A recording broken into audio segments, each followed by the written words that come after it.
Hello, and welcome to this month's Simon Says Expert Series. I'm Scott Haney, Director of Strategic Partnerships at WTHR Channel 13 and Vice President of Outrun the Sun's Board of Directors. Outrun the Sun is Indiana's only nonprofit organization dedicated exclusively to skin cancer education and melanoma research. We're proud to have a long-standing partnership with the IU Simon Cancer Center and the IU Fairbanks School of Public Health. Together, we've collaborated on a variety of important programs. We're also grateful for their generous support of our upcoming fundraising event, the SPF 500, benefiting skin cancer education and melanoma research. We invite you to join us on October the 11th at the Indianapolis Motor Speedway Museum. If you've not had a chance to check out the newly renovated high-tech interactive museum, this is your chance to do it while also helping out a great cause. You can get tickets and more details at outrunthesun.org. Today's session is titled SPF, UVA, UVB, OMG, Making Sense of Sunscreen. With so much information and misinformation out there, we're honored to welcome a true expert to help set the record straight.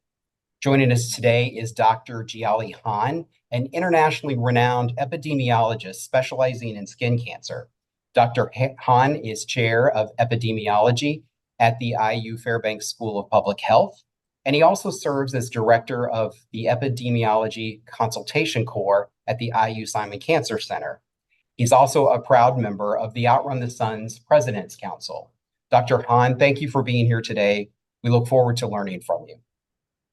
Great to see you, Scott. Happy to be here with you today. Let's kick it off talking about sun safety and what we should know. Normally, let me ask, where do you get your health information? If you are like most people, you probably look online. In fact, about 72% of internet users search for health information on the web. Younger folks especially may check TikTok for skincare tips. That's now more popular than Google. But here's the thing. Only about 17% of sun protection concern on TikTok comes from actual dermatologists. Most of it is from beauty bloggers who may not have medical training. Thank you. Since it's part of our session title today, can you tell us about UVA and UVB? UVA and UVB are two types of ultraviolet rays from the sun that are harmful to our skin, but they differ in their wavelength, energy level, and how they penetrate the skin. UVA has a longer wavelength, penetrate deeper, and are the primary cause of premature skin aging. Whereas UVB is shorter, high-energy waves that cause sunburns that are directly linked to skin cell mutation and most skin cancers. There's also UVC, but the UVC is reflected back to the space and not get the surface of the earth. That's the reason we focus on UVA and the B when we talk about skin cancer. Can you talk a little bit about sunscreen usage? Are we doing a good job using it? People talk about using sunscreen all the time, but not enough of us use sunscreen regularly. Study shows less than 20% of men and about 40% of women regularly put sunscreen on their face. Even fewer people, say less than 15% of men and about 30% of women, put it on both their face and other exposed skin. And many people don't know that sunscreen need to be applied thoroughly and often, not just once. So reapplication is a key factor when it comes to effective sunscreen use. Okay, you covered UVA and UVB. What about SPF? What does that really mean? SPF stands for sun protection factor. It tells you how much longer you can stay in the sun without burning, compared to using no sunscreen at all. If you spend 10 minutes in the sunlight without burning, a lotion of SPF 30 will multiply this self-protection time by 30 to equal 300 minutes. Most Americans use SPF 30 or higher. SPF 30 blocks about 97% of harmful UVB, whereas SPF 50 blocks about 98%. But no sunscreen blocks 100% UV rays. A common mistake is not using enough sunscreen. Most people only apply 20 to 50% of what's needed for the protection promised on the label. Here's a rule of thumb. Use about a shot glass full, like about 1 ounce, for exposed skin. Using higher SPF helps make up for using too little. But even high SPF products need to be reapplied regularly. Broad spectrum sunscreen blocks UVA by using a combination of chemical and mineral ingredients to absorb or reflect the UV radiation.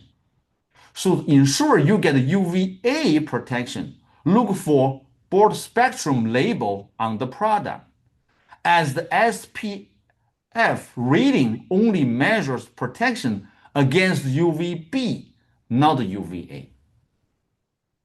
So I'm guilty of this. I headed to an event, I stop in a drugstore, pick up sunscreen, going on a trip, pick up sunscreen. I have all of these bottles of sunscreen in my cabinet. Do they expire? Yes, sunscreen expires. The active ingredients are not active once they are expired. So always check the expiration date on the sunscreen bottle. Okay, swimming. If I put sunscreen on before I go swimming, does it really wash off all of it in the water, or does some of it stay on to protect my skin? Sunscreen washes off, so you need to reapply after swimming or sweating. So it's very important to reapply the sunscreen time to time. Okay, how often should we be applying sunscreen? Normally, you put sunscreen on dry skin for 15 minutes before going out. Then reapply at least every 2 hours or more often, like 80 or 90 minutes if you are swimming or sweating. Don't forget often missed spots, tops of feet, neck, ears, and head. For men, 1/3 of melanoma appears on the back. For women, 20% shows up at the back of the legs. So don't forget about your lips as well, using lip balm with SPF 30 or higher. There's some claim that sunscreen causes skin cancer. Can you comment on that? Some people think sunscreen might increase risk of skin cancer because the study shows the people who use sunscreen get more skin cancer. But this is misleading. People who know they will be in the sun a lot tend to use more sunscreen. So it's the sun exposure causing the risk, not the sunscreen. The sunscreen is actually helping protect them. It's a danger in assuring that or in assuming that putting on the sunscreen by itself is enough to protect you against the sun. Many studies have demonstrated that individuals who use sunscreen tend to stay out in the sun for a longer period of time. That may actually increase the risk of skin cancer.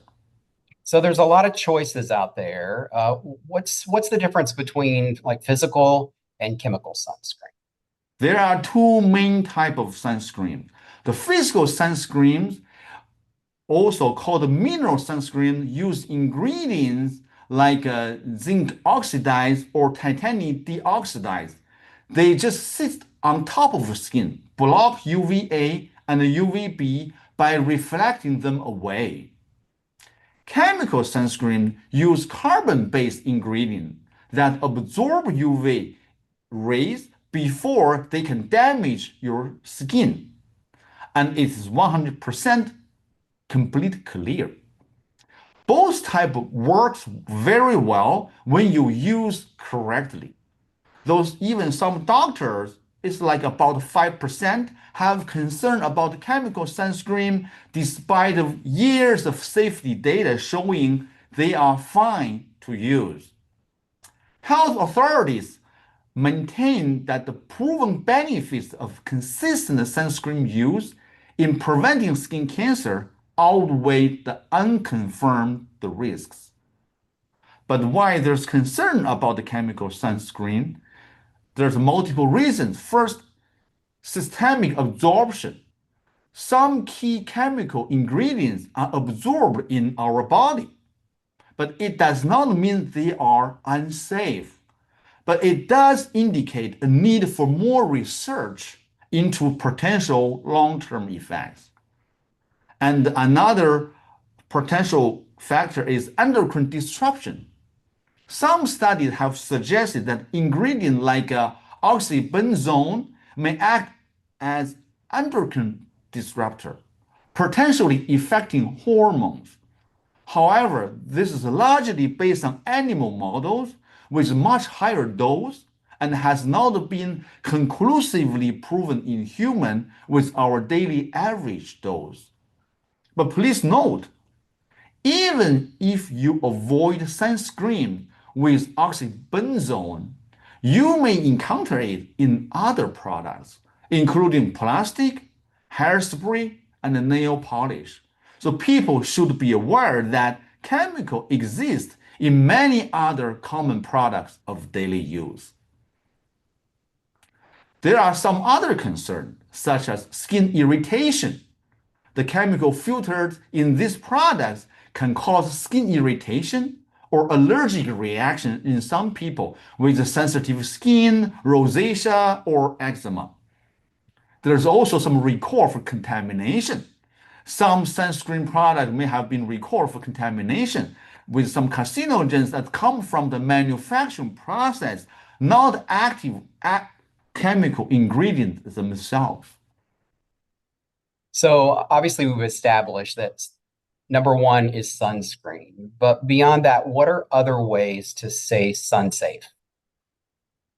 Remember, sunscreen alone is not perfect. I would suggest to take some extra steps. Limited time in direct sunlight, especially between 10 a.m.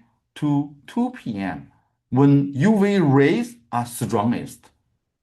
Second, wear protective clothing, long sleeves, pants, hats, and UV blocking sunglasses.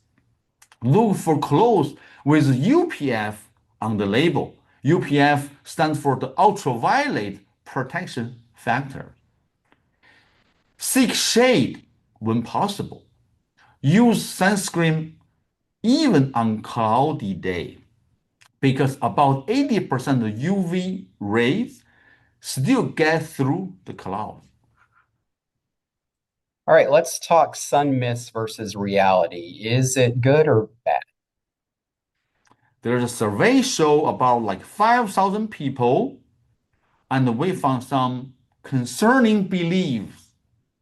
For example, 78% said they know about sun dangers, and 80% knew sunburn increased risk of skin cancer.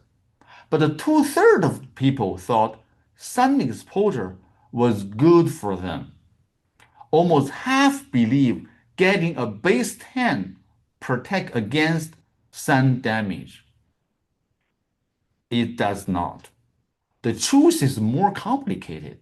Yes, sunlight helps your body make vitamin D, which is important for strong bones, immune system, and may help prevent certain diseases. Sun exposure can also boost your mood and might lower the risk of depression. But too much sun leads to burn and increased risk of skin cancer. And no, getting a base tan does not protect you. Any tan is a sign of skin reaction to UV damage. Everything in moderation. I think I can stop here and let's see some questions from the audience. Thank you, Dr. Han, for sharing some valuable and practical information. I think we all now have a much clearer understanding of sunscreen and how we can better protect ourselves and our families against skin cancer. We have received some excellent questions from the audience, so let's dive into the Q&A session. If you haven't submitted your questions yet, there's still time. You can post your question in the comment box below or in the chat if you're joining us via Facebook. We'll answer as many as we can. All right, the first one. I have thick hair and don't enjoy getting hat hair when I wear a hat. Does my hair protect my scalp? Yes and no. Hair protects the scalp from the sun's harmful UV radiation by acting just as a natural physical barrier. But this protection is significantly reduced for people with thin, fine, or short hair, and those who are balding. The density and the thickness of hair are the most important factors for protection. To ensure adequate protection, especially in exposed area, like where the hair is thin or your face or neck, you should use the sunscreen with SPF 30 or higher and wear a hat. Thank you. Second question, skin cancer seems to run in our family. I have a teenage daughter who has just started showing an interest in tanning. What is the best thing to tell her to get her to avoid tanning indoors and out? To discourage your daughter from tanning, emphasize that there's no safe tan and explain long-term risk like skin cancer and premature aging, especially given your family history. Offer safer, sunless alternatives like a self-tanning lotion or spray tans for that desired look. Consider showing her photos of skin damage and premature aging caused by UV exposure, which often resonates more with teens than cancer warning. Suggest alternatives like spray tans and or bronzers if she's concerned about appearance, and help her find influencers who promote natural skin tones and sun safety. I want to emphasize one important point. When people say skin cancer runs in the family, it could be due to genetic factors, but it may also reflect shared lifestyle pattern in the family. Especially specifically for this case, similar sun exposure habits and sun protection practice can play a significant role. Question number 3, how quickly does sun protection break down? Sun protection from sunscreen breaks down over time and typically become ineffective after about 2 hours of sun exposure. The rate of breakdown is significantly accelerated by swimming, sweating, or towering off. For standard outdoor activity, you can reapply the sunscreen at least every 2 hours. This is a general recommendation regardless SPF number. For swimming or heavy sweating, you should reapply immediately after towering off or after the water resistant time stated on the product label. And water resistant sunscreen are only required to be effective about 40 or 80 minutes. Next question, what's the skin cancer risk for people of color? Overall, darker skin patients have a low risk of skin cancer. But skin cancer affects people of all colors, especially in the area when you have less melanin. Melanin is something produced in the skin, make the skin look tanner and provide natural protection. Even you have a darker skin tone, always tan and rarely get burned, you can still develop the disease. For people of color, skin cancer is often diagnosed later when it's harder to treat. People looking to ward off the aging effects from the sun would still benefit from sun protective habits, which includes sunscreen, sun protective clothing, and sun avoidance. Does wearing sunscreen protect you at risk for vitamin D deficiency? Does this mean that you should skip it?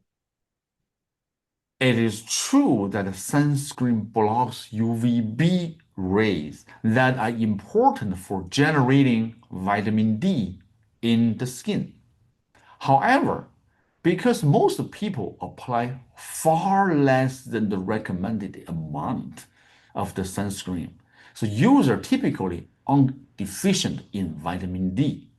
If you are concerned that sunscreen may put you at the risk of vitamin D deficiency or insufficiency,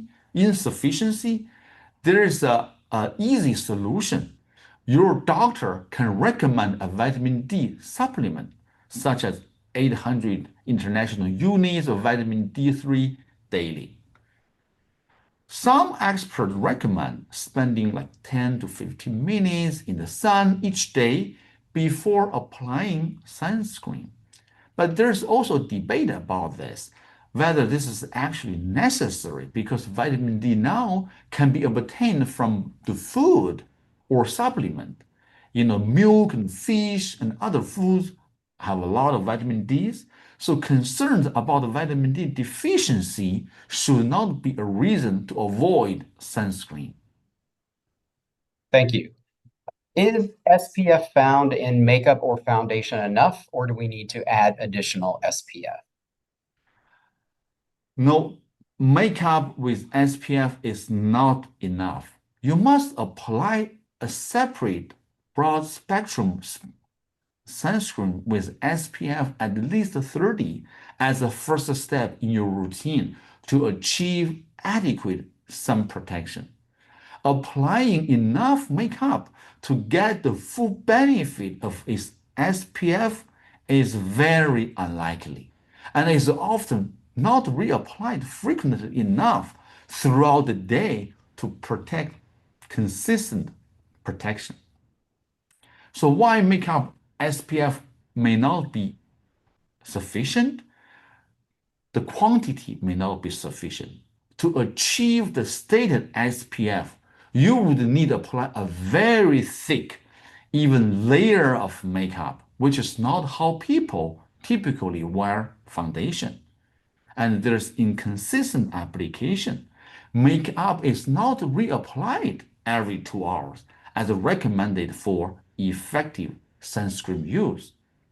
And many SPF makeup products have a lower SPF rating compared to dedicated sunscreen products. Next question. I am a longtime cyclist and have had skin cancer removed. I just want to remind everyone that even though they aren't necessarily laying out in the sun on the beach, they're still getting sun damage when they are cycling, running, or walking outdoors. That's a wonderful comment, and we thank you for reminding everybody about the daily sun exposure, clothing, hat, sunscreen, and the shade. Thank you again, Dr. Han. We have answered all of our questions. So we'll wrap up here on behalf of the IU Simon Cancer Center and Outrun the Sun. Thank you all for being a part of today's session. If you missed anything or want to share this with others, a recording of today's session will be available at cancer.iu.edu/Simon Says. And for more information about Outrun the Sun and how you can get involved, please visit us at outrunthesun.org. Thank you again for joining us. Enjoy your day, and don't forget to wear your sunscreen.